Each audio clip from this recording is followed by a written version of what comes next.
젊은 층을 중심으로 봤을 때 교회의 언론, 교회나 사회적인 언론의 역할들에 대해서 한번 좀 말씀해 주시면.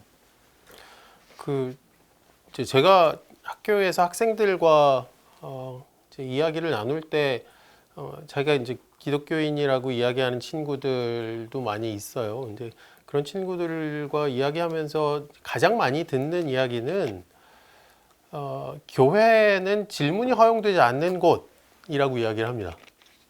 그러니까 사실 뭐 저희 언론 미디어를 전공하는 학생들이어서 더 사회에 관심이 많고 사회적인 이슈들을 쫓아가고 또 그 속에서 뭔가 자신들의 가치나 입장을 가지려고 노력하는 친구들이어서 더 그럴 수 있을 것 같긴 하지만 기본적으로 젊은 세대들은 지금 이게 굉장히 역동적으로 변해가는 한국 사회 속에서 각종 이슈들에 대한 입장 표명을 요구당하고 있거든요. 너는 누구 편에 설래? 그렇죠. 어떤 것을 지지할래? 그렇게 고민하고 있는 상황 속에서 사실 교회 내에서도 그런 토론이 이루어져야 하고 이걸 신앙적으로 어떻게 설명해낼 수 있을까에 대한 고민이 필요하고 질문과 대답이 필요한데 교회에서는 그런 거 질문할 수 없다라는 것이죠. 뭐 예를 들면 젠더 이슈와 같은 것, 동성애 이슈와 같은 것, 뭐 차별금지법과 같은 것 이런 것들은 교회에서는 토론의 대상이 아닙니다. 금기시돼 있죠. 금기시되어 있고 이야기를 꺼내면 어차피 답은 정해져 있는 것처럼 되어 있어서 젊은이들이 굉장히 힘들어 하거든요. 그러면서 이제 떠나거나 혹은 자기들만의 공동체를 만들어내려고 하죠. 뭐 이것도 사실 우리 미디어와 연결시켜서 생각해 볼 수 있는데 디지털 커뮤니케이션 시대가 되면서 사실 지역교회를 기반으로 하지 않고서도 신앙적인 이야기를 그런 어떤 사회적인 이슈와 연결해서 할 수 있는 공간들이 많이 늘어나고 있거든요. 가나안 교회 현상도 저는 그런 어떤 결과로 생각을 합니다. 교회에서 질문이 허용되지 않기 때문에 토론이 허용되지 않기 때문에 나가서 자기들끼리 그런 것들을 만들어내는 것이죠.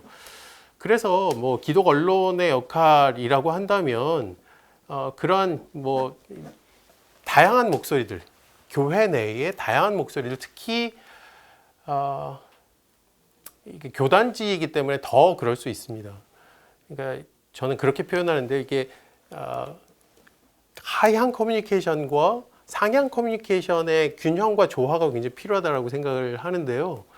그러니까 물론 교단지이기 때문에 어떤 교단의 정책이라든지 앞으로의 방향이라든지 이런 것들을 개별 교회와 교인들에게 잘 소개하고 설명하고 또 끌어나가는 것이 필요하겠지만 그것과 함께 이 교회 구석구석에서 이루어지고 있는 이런 어떤 도전들, 새로운 시도들, 소외된 목소리들, 젊은이들의 목소리, 또 작은 교회의 목소리, 또 여성들의 목소리 그런 목소리들이 언론을 통해서 자꾸 반영이 되고 이야기가 되어야 일단 지금 그 청년들이 가지고 있는 그런 갈증이 조금이라도 풀릴 수 있지 않을까라는 생각을 합니다. 고등부까지는 이제 또 부모의 절대적 영향력이 있었고 그리고 자기가 학생이라는 신분이라든지 이것들이 강하게 있기 때문에 교회도 이제 하고 또 저 같은 경우도 고등부까지는 교회에서 이제 활동을 하면서 여러 가지로 내 채워지는 부분도 상당히 많이 있었던 것 같아요. 근데 대부분 이제 청년부에 오면은 이제 신앙에서도 그 불가피하게 이제 어른으로 성장하는 과정 속에서 한 번의 이제 갈등이라든지 이런 그렇죠. 걸 해야 되는 시기고, 그러니까 저 같은 경우도 사실은 그때 이제 세상에서 여러 가지 또 새로운 지식들을 배우고 하면서 또 저는 교회를 개인적으로 몇 년을 떠났다가 다시 이제 교회로 돌아오는 경험이 있었는데, 그래서 청년이 지금 여러 가지, 그러니까 원래 태생적으로 청년들이 그때가 신앙에 대해서 다시 한번 돌아보게끔 되고 또 질문을 다시 하게 되고 그렇기 때문에 어려운 시기인데 신앙적으로, 그리고 또 일부는 떠나가는 것들이 또 자연스럽기도 하고 사실은 그 시기가 그런데 이제 거기에다가도 우리 교회 같은 경우는 그 어떤 청년들의 어떤 요구라든지 청년들의 어떤 저는 자발성이 가장 중요하다고 생각하는데 이제 그런 부분들을 우리가 잘 이렇게 표출하게 해주고 있느냐, 거기에 또 다른 문제들이 겹쳐 있어서 많이 힘들다고 생각합니다. 거기서 또 제가 이제 여러 보는 경험은 뭐냐면은 그 성인들 같은 경우도 되게 그 커뮤니케이션이 일방적이에요. 근데 위에서 다 준비된 내용으로 해서 질문이 크게 허용되지 않고 배우는데 그것도 우리가 정말 자기 삶에 적용해서 삶의 문제를 해결할 수 있는 새로운 이해를 주는 이런 언어가 아니라 그렇게 이런 그러니까 그 교회에서 우리의 그런 이제 고유 언어를 사용해서 이렇게 하향식으로 내려오면 청년들 같은 경우는 사실 그걸 견딜 수가 없는 거죠. 근데 많은 청년들이 여러 가지 이유에서 그래서 교회가 이제 더 여러 가지 면에서 교회 안에서의 소통도 더 활짝 열릴 필요가 있고 청년들 같은 경우는 자신들이 그들의 에너지가 풍부하기 때문에 거기서 뭐 자신들이 스스로 뭐 만들어 나가면서 스스로 그렇죠. 경험할 수 있고 그렇게 그래서 자기들 스스로 이렇게 뭔가를 만들어 나가고 하는 이제 그런 어떤 기회가 주어지지 않는다면은 청년들이 그 교회 안에서 그 교회 안에서 특히 이런 환경 속에서 교회 안에서 어떤 자신의 거기서 신앙적인 요구들이라든지 이런 걸 충족하면서 성장해 나가기가 굉장히 어려운 시점이라 생각을 합니다. 근데 그 아마 한국에서 이 청년들이 신앙생활을 하기 제일 좋았고 혹은 청년들이 이렇게 크게 청년의 어떤 신앙 공동체가 성장했던 시기가 80년대, 90년대가 제일 아마 컸을 것 같아요. 근데 그 당시와 지금 비교해 보면 여러 가지 맥락이 차이가 많이 나죠.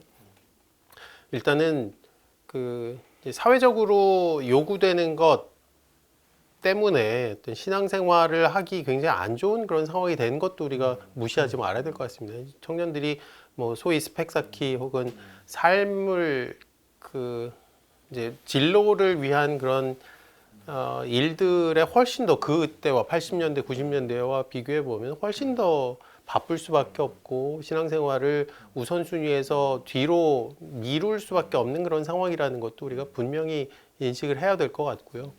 뭐 그런 것들은 어떤 거시적인 사회적인 차원이어서 우리가 어떻게 하기가 쉽지 않다고 하더라도 교회 내에서 혹은 기독 언론이 해야 될 부분들은 지금 이 청년들, 기독 청년들의 목소리가 얼마나 이 교회에 반영이 되고 있는지 또 그들의 어떤 결핍이나 갈증에 대해서 얼마나 관심을 가지고 있는지 그리고 또 이제 기성세대의 눈에서 어떤 청년들의 신앙을 돕는다라고 하는 것들이 굉장히 지원 혹은 뭔가 지도의 차원일 수가 있거든요.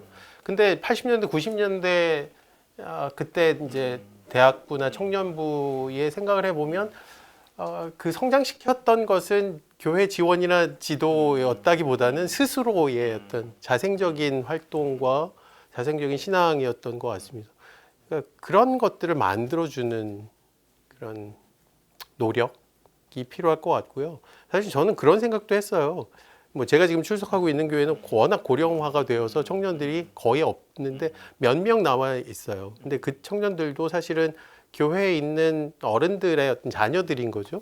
어떻게 보면 정말 착한 청년들이 부모님 거역하기 어려우니까 그냥 꾸역꾸역 신앙생활 하는 것 같은데 뭐 그 중에는 자기들끼리 교회에서 채워지지 않는 것들을 뭐 딴 데서 하기도 해요.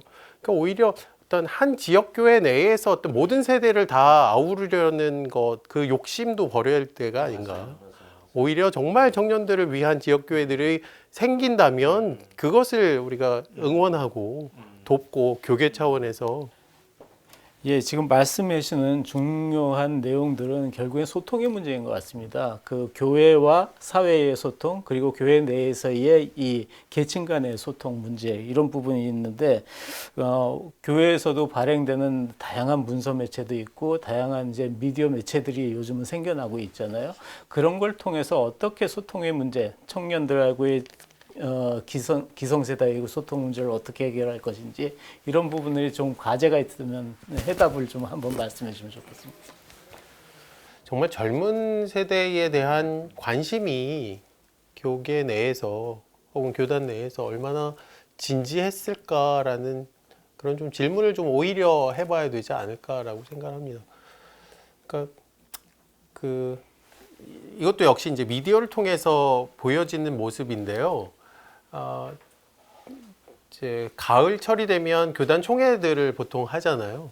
그러니까 그런 것들은 이제 세속 미디어들도 관심 있게 보면서 중요한 결정이 있으면 이제 그걸 보도를 통해서 보여주거든요.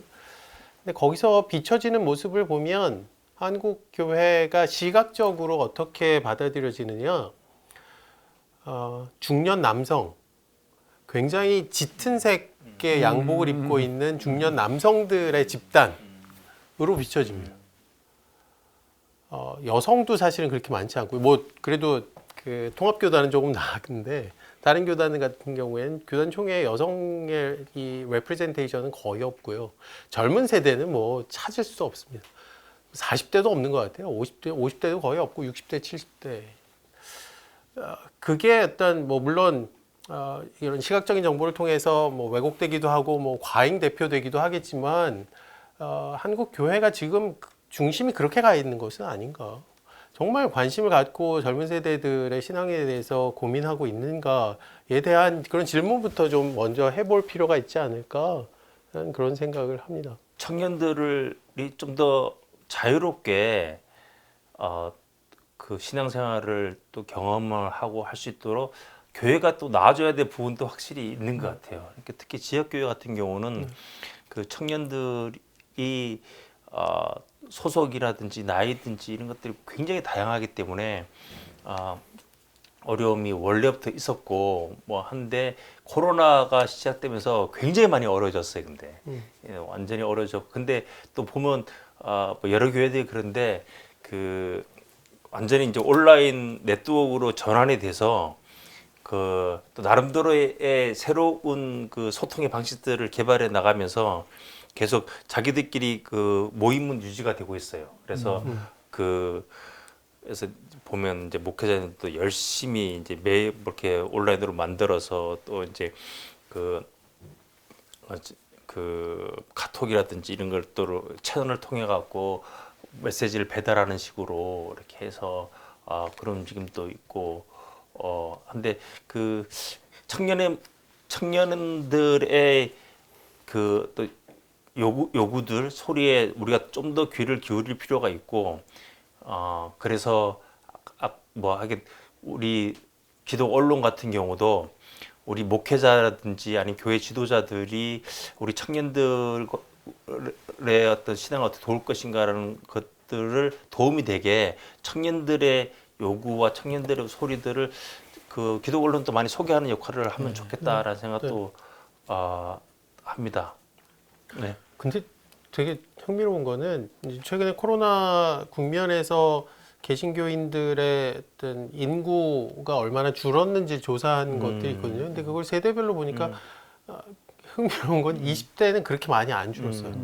그러니까 다른 제도 종교들의 감소폭에 비하면 그러니까 개신교도 줄긴 줄었는데 그 감소폭이 그렇게 크지 않거든요. 다른 30대, 40대 오히려 다른 세대들이 더 많이 줄었지. 20대들의 그 감소폭은 그렇게 크지 않다라는 결과가 굉장히 흥미로운데 어떻게 설명해야 될지 잘 모르겠더라고요. 그것과 함께 또 이제 제가 그 뭐 연구를 하나 한 것이 있는데 그 개신교인들이 가지고 있는 정치적인 성향 그리고 신앙적인 성향을 같이 봤어요. 그랬더니 젊은 세대는 어떻게 대표가 되냐면 정치적으로는 보수, 신앙적으로는 진보 이렇게 나와요. 그러니까 사실 그동안에 우리의 어떤 그 신학적인 문법으로 보면 정치적인 보수와 신학적인 보수가 같이 가고 또 정치적인 진보와 신앙적인 진보가 같이 가거나 혹은 새롭게 이제 복음주의 내에서 새롭게 나타나는 현상 중에 하나가 신앙적으로는 보수지만 정치적으로는 진보인 그런 집단이 이제 나오는 것이 우리가 상식적으로 생각하는 어떤 패턴인데 이 젊은 세대는 신앙적으로는 진보라고 스스로를 규정하고 정치적으로는 보수라고 이야기한다는 거죠. 이게 사실 그 조합은 우리가 가지고 있었던 어떤 기존의 상식으로는 참 설명하기 어려운.